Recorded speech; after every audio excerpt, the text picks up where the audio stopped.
semua, perkenalkan nama saya Rita Mislaban dari sekolah TKJ 2. Menampilkan materi saya tentang evaluasi program Kartu Prakerja terhadap tingkat pengangguran di Indonesia.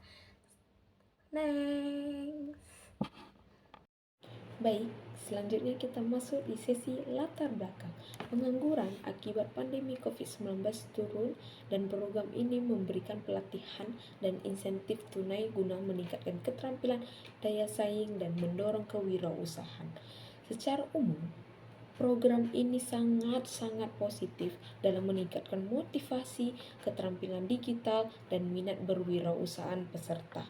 Namun, efektivitasnya masih sangat terbatas karena kendala teknis pada pendaftaran, buruknya akses internet, serta pelatihannya kurang praktis.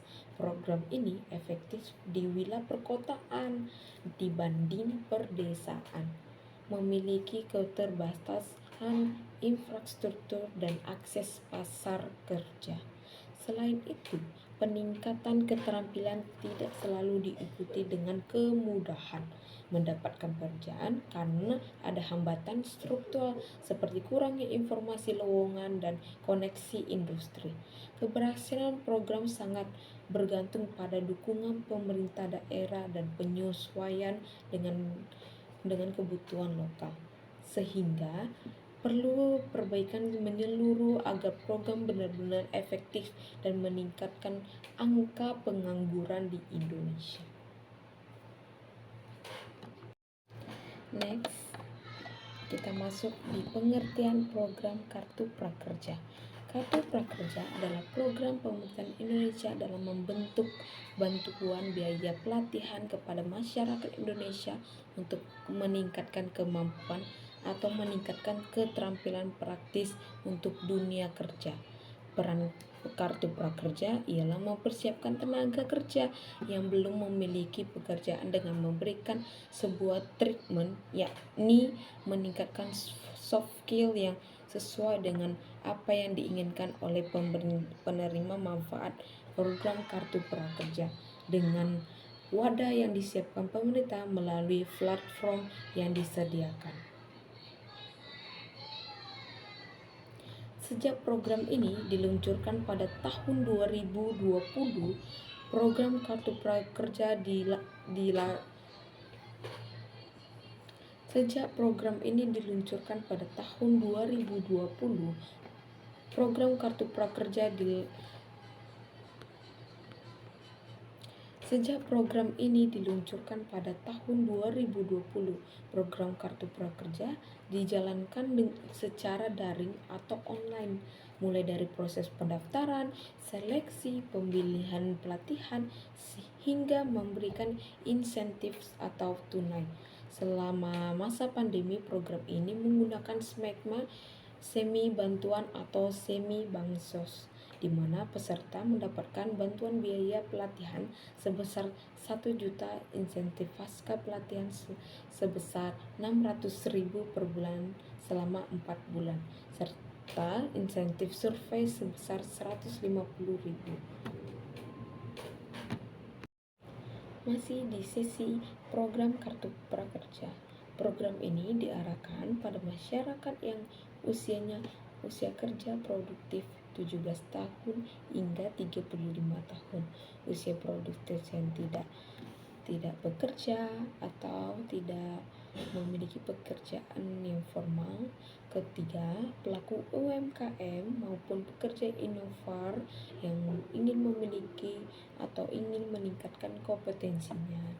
Mengapa pemerintahan memilih umur produktif dari 17 hingga 35? Karena pemerintah ingin memiliki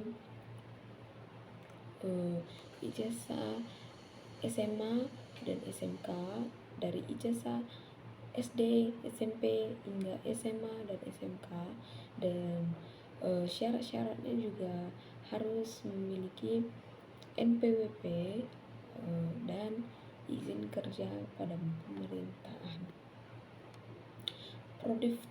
Usia produktif yang tidak bekerja Eh, Pada saat mengikuti program ini, masyarakat yang sedang bekerja tidak bisa mengikuti program ini karena program ini bertujuan untuk masyarakat yang pengangguran dan masyarakat dan pelaku UMKM,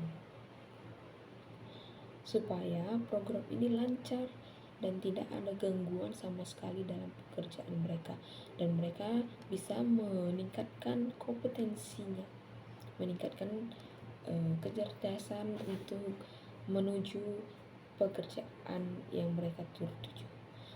Pemerintah bekerja sama dengan berbagai platform digital untuk lembaga pelatihan untuk menyediakan materi pelatihan dari berbagai sektor seperti teknologi, informasi, bisnis, pemasaran digital, hingga keterampilan praktis.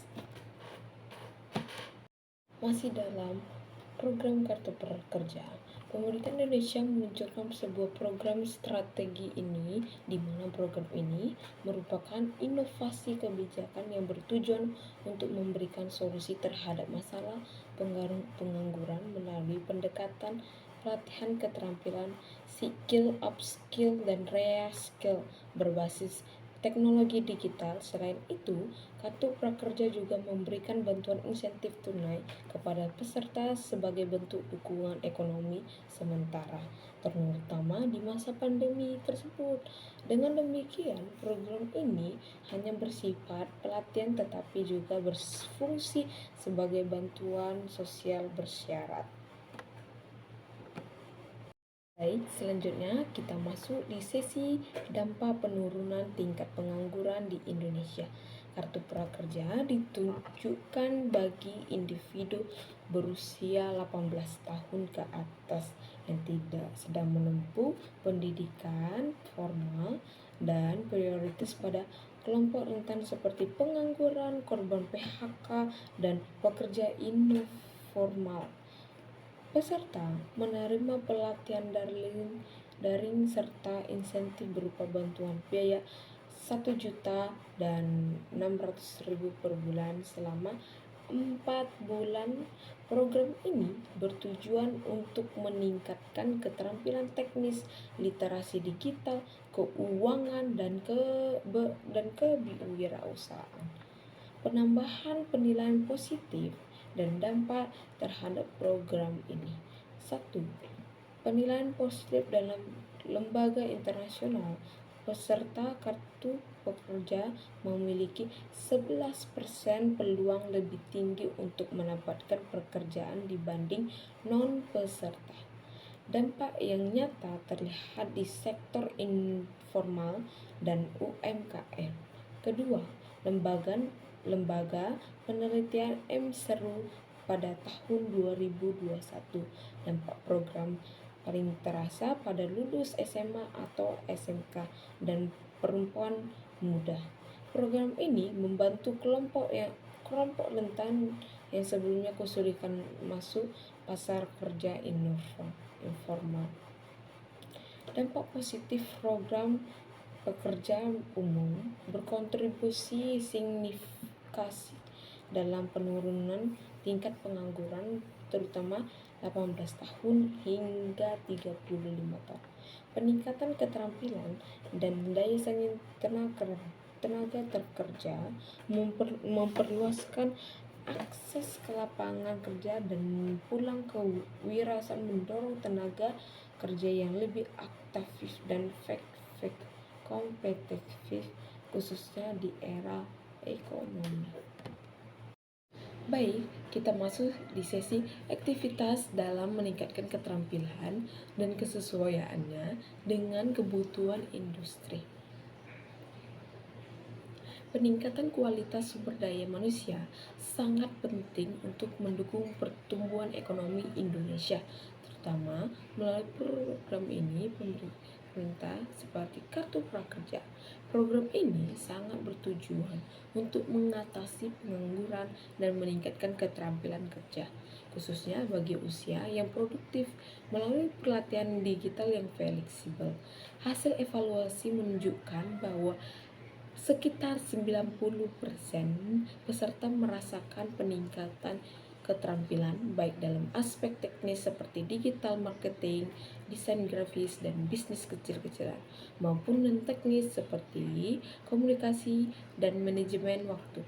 Namun, pelatihan yang tersedia belum sepenuhnya selaras dengan kebutuhan spesifik industri, terutama di sektor strategis seperti teknologi, manufaktur, dan energi. Masalah lain adalah kurangnya sertifikat yang diakui industri, sehingga pelatihan belum memberi dampak signifikan terhadap penempatan kerja formal. Next, kita masuk di sesi pengalaman dan persepsi, menerima proses pelatihan dan berubah setelah mengikuti program Kartu Prakerja. Pengalaman peserta terhadap proses pelatihan program ini cukup beragam, karena sebagian besar peserta mengatakan bahwa mereka merasa terbantu dengan fleksibel waktu belajar dan ketersediaan berbagai topik pelatihan, seperti kewirausahaan, pemasaran digital, desain grafis, dan pengembangan diri. Pelatihan berbasis video daring memungkinkan peserta untuk mengakses materi kapan aja dan di mana aja.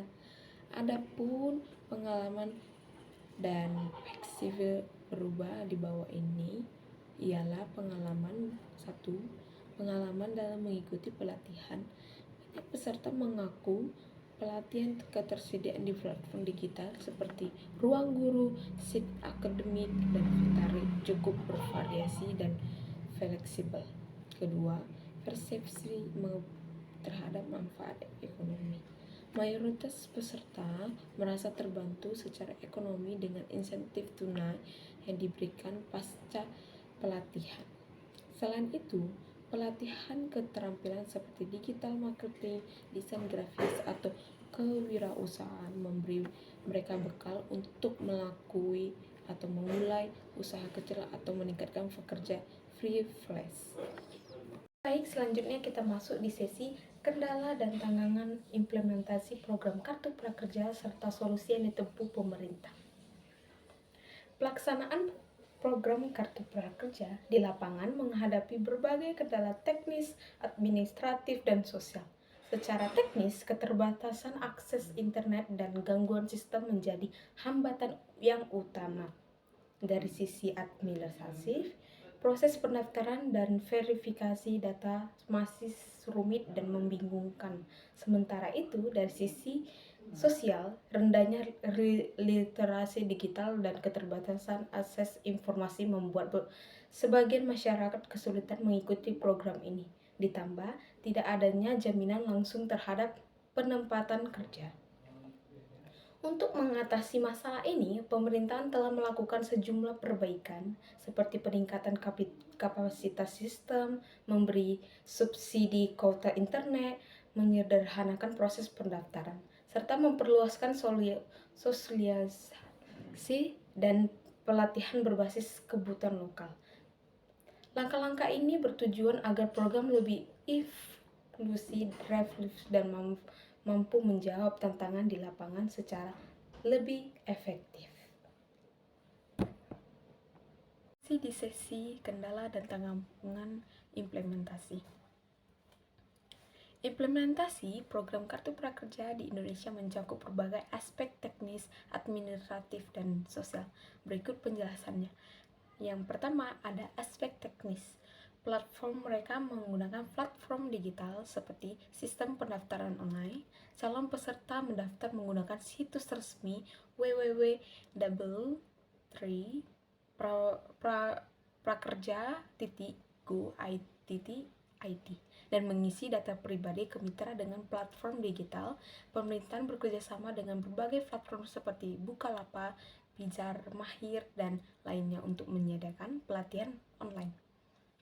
Penyaluran insentif digital seperti dana insentif disalurkan langsung ke rekening peserta seperti OVO, GoPay, Link Aja, atau Dana. Kedua yaitu aspek administratif. Mereka menseleksi peserta dilakukan secara berglobal dengan acak dan mempertimbangkan aspek pemerintahan dan lingkungan. Pengawasan dan evaluasi melibatkan audit oleh lembaga internal dan eksternal untuk menjamin akuntabilitas. Ketiga yaitu aspek sosial, peningkatan kompetensi, membantu pencarian kerja, korban PHK dan pelaku UMKM, meningkatkan keterampilan, pemberantasan akses menyasar kelompok rentan dan daerah tertinggal. Dengan solusi terbaik, hambatan internet yang solusinya baik. Dampak pengangguran itu program terbukti membantu berbagai peserta mendapatkan pekerjaan meskipun tantangannya masih ada yang kesesuaian pelatihan dengan kebutuhan pasar. Kesimpulan yang saya ambil bahwa bagaimana program Kartu Prakerja ini memberikan dan membantu dampak yang positif terhadap tingkat pengangguran di Indonesia. Meskipun dampaknya belum terlalu besar dan masih bersifat tidak langsung. Program ini membantu meningkatkan keterampilan para pekerja melalui berbagai pelatihan, baik keterampilan teknis seperti digital marketing dan desain grafis, maupun keterampilan non-teknis seperti komunikasi dan manajemen waktu. Setelah mengikuti pelatihan, sebagian peserta merasa lebih siap memasuki dunia pekerjaan atau bahkan memulai usaha sendiri. Terima kasih. Sekian dari materi saya tentang evaluasi program Kartu Prakerja terhadap tingkat pengangguran di Indonesia. Saya ucapkan terima kasih dan see you.